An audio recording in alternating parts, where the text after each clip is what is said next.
نور يا ابو برنس. برضه يا بختها والله.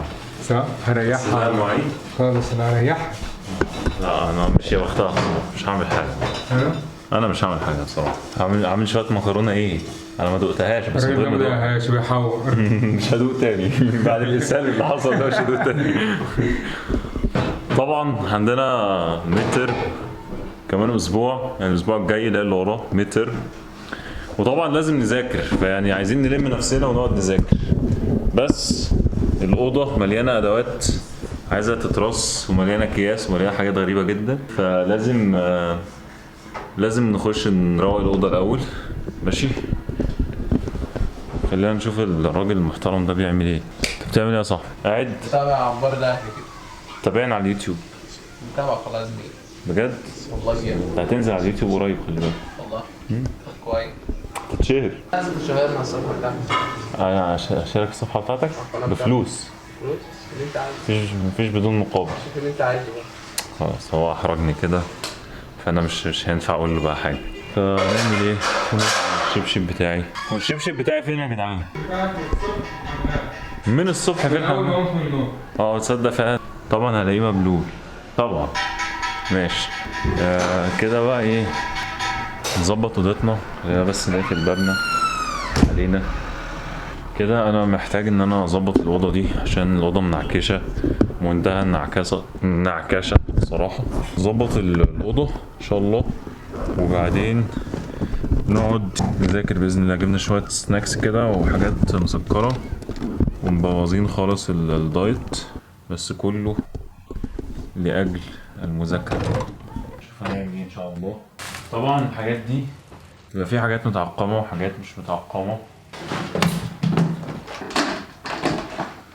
يعني بحاول اخلي محتوياتي الشخصيه، مكنة الحلاقه بتاعتي،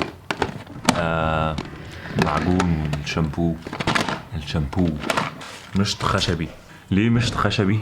بيقول لك عشان الالكتروستاتيك فورس، ان هو ما بيقصفش الشعر، حاجات غريبه كده، بس هو عشان شعر طول فبحاول ان انا اهتم بيه او اعتني بيه الى حد ما. يعني عايز اطول شعري بصراحه، طوله كله، بس طول كله على بعض واحلقه تاني. يعني انا بحب حلقه الزيرو، بس هو مش عارف جه في دماغي كده فجاه حاجه غريبه، ومش مش متوقعه مني ان انا اطول شعري، بس يعني عادي تغيير. يعني حاسس ان انا محتاج اغير. طبعا حياه طالب الاسنان كلها انفكشن، يعني محاصر بالانفكشن من كل اتجاه، ده العادي.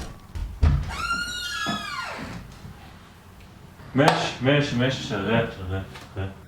لو هتغسل شربات بقول لو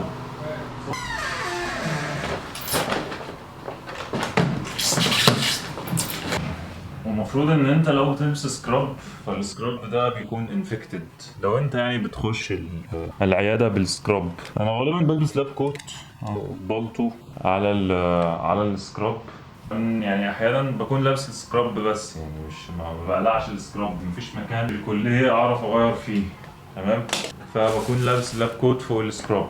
ماشي، عايزين نظبط سريرنا عشان نحس بنفسيه كويسه.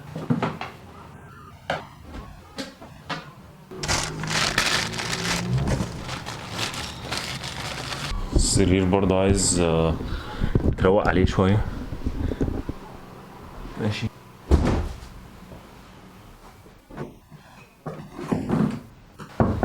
خش يا باشا.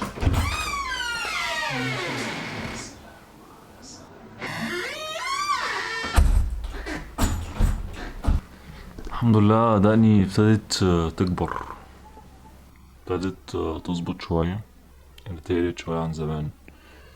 أنا بصراحة بحب شكل بدقني يعني.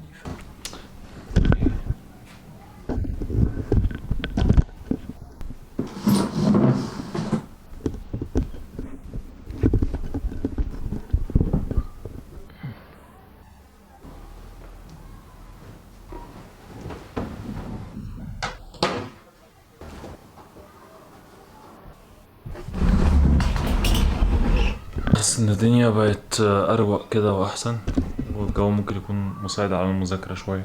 عايز بقى احافظ على الأوضة بشكل منظم، يعني اسبوع كده ولا حاجة، بس عشان اذاكر او عايز انزل اشترك في ورك سبيس اسبوع، تقريبا الاسبوع ب 250 جنيه يعني حلو قوي. غالبا ما عادش عندي عيادات الا قليل يعني.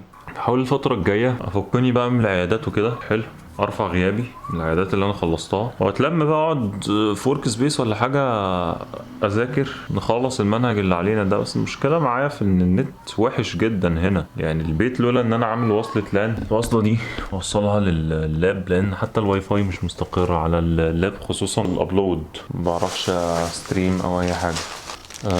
بحب الفولية دي جدا بصراحة، بعشقها بجد. بس سكن والله لا، تجربة طلعت حلوة بالنسبة لي بصراحة. مع ان ليها بعض المساوئ الا ان هي برضو حلوة بالنسبة لي. وكنت فاكر ان انا جامد لحد ما شفت الشباب، والشباب اللي بيعرف يطبخ، والشباب واللي بيغسل واللي بيعمل حلويات، واللي بيعمل مكرونة بشاميل وبتاع. صراحة شباب جامدين يعني، انا بتعلم منهم رغم ان هم ممكن يكونوا اصغر مني سنا، وانا بحبهم جدا بصراحة يعني. اتمنى ان هم يكونوا بيحبوني، رغم ان انا يمكن اقل حاجة بيعمل حاجة في السكن ده، لاني اخر واحد بروح فيهم بسبب العيادات والدوشة بتاعت كل يوم، لان غالبا كل يوم بخلص 4:30 الا يوم واحد تقريبا في الاسبوع، وحتى ما بخلصش بدري، بس ممكن اقف مع حد من زمايلي اعمل مصلحة اعمل حاجة، فغالبا برضو بروح اخر اليوم. فبجد والله الشباب شايليني، وبحاول يعني باي طريقة ممكنة ان انا ارد لهم المعروف ده. وبس هي دي الايام، هي دي الحياة اليومين دول. ده المكتب بتاعي اظن يعني انتوا عارفينه، وفوق بقى بحط حاجتي يعني، شاطي مثلا، بتاع ده، الحاجات دي. بس بحط الهدوم هنا. بقالي كام يوم بصراحة بعيد عن الورد، لأن بروح مقتول، نقعد شوية نقرأ شوية قرآن. هشوف هنزل النهاردة ورك سبيس يعني، الدنيا مستاهلة. الساعة لسه 6:10 يعني، بعد تأخير الساعات ده تحس إن أنت في وقت متأخر، لكن لسه مثلا الساعة 6 الساعة 7. نقرأ شوية قرآن وننزل ورك سبيس نذاكر، أو نعمل اشتراك مثلا.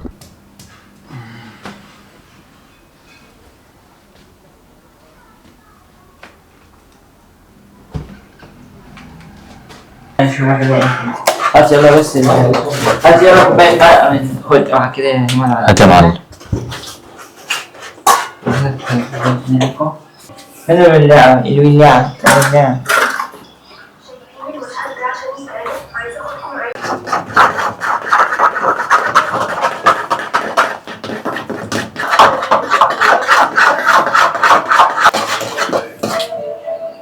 احنا عندنا ناسخين ناس، عملنا ديسكشن النهارده نجلاء. ايوه حط شويه ميه يا مصطفى. ماسكها بايدي مش كتير برضه، بس اسكت.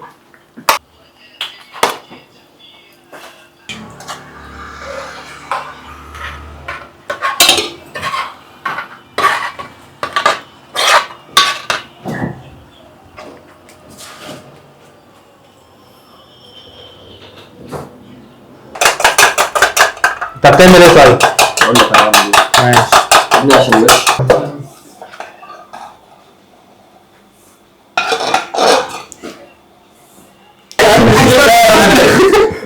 في حاجه اسمها بوج، في حاجه اسمها بوج.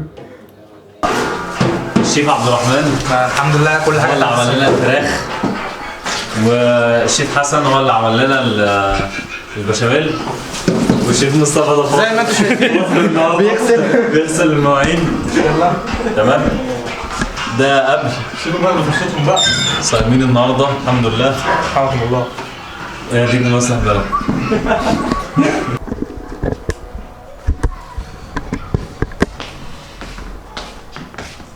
بسم الله ما شاء الله، تحفة تحفة. تدينه على ليه يا مصطفى؟ تسويت حلو. نعم انت قربت منها اصلا. والله بنطلعها من الفرن. يعني ايه يعني قول انا اللي طلعها من الفرن.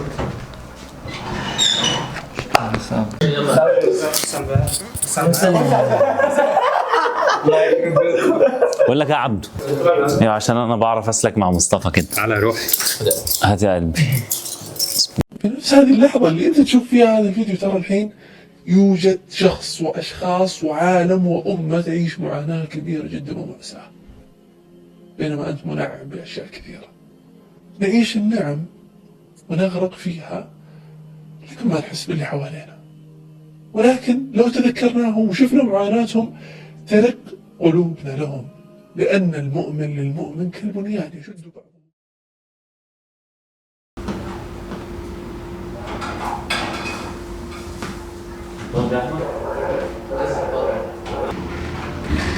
حمام. قام الصلاة الله أكبر الله أكبر لا إله إلا الله. الله أكبر. الله الحمد لله رب العالمين الرحمن الرحيم مالك يوم الدين إياك نعبد وإياك نستعين اهدنا الصراط المستقيم صراط الذين أنعمت عليهم غير المغضوب عليهم ولا الضالين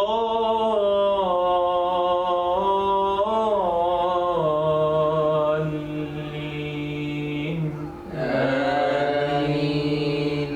هل أتاك حديث الغاشية وجوه يومئذ خاشعة عاملة ناصبة تصلى نارا حامية تسقى من عين آنية ليس لهم طعام إلا من ضريع لا يسمن ولا يغني من جوع وجوه يومئذ ناعمة لسعيها راضية في جنة عالية لا تسمع فيها لاغية فيها عين جارية فيها سرر مرفوعة وأكواب موضوعة ونمارق مصفوفة وزرابي مبثوثة أفلا ينظرون إلى الإبل كيف خلقت وإلى السماء كيف رفعت وإلى الجبال كيف نصبت وإلى الأرض كيف سطحت فذكر إنما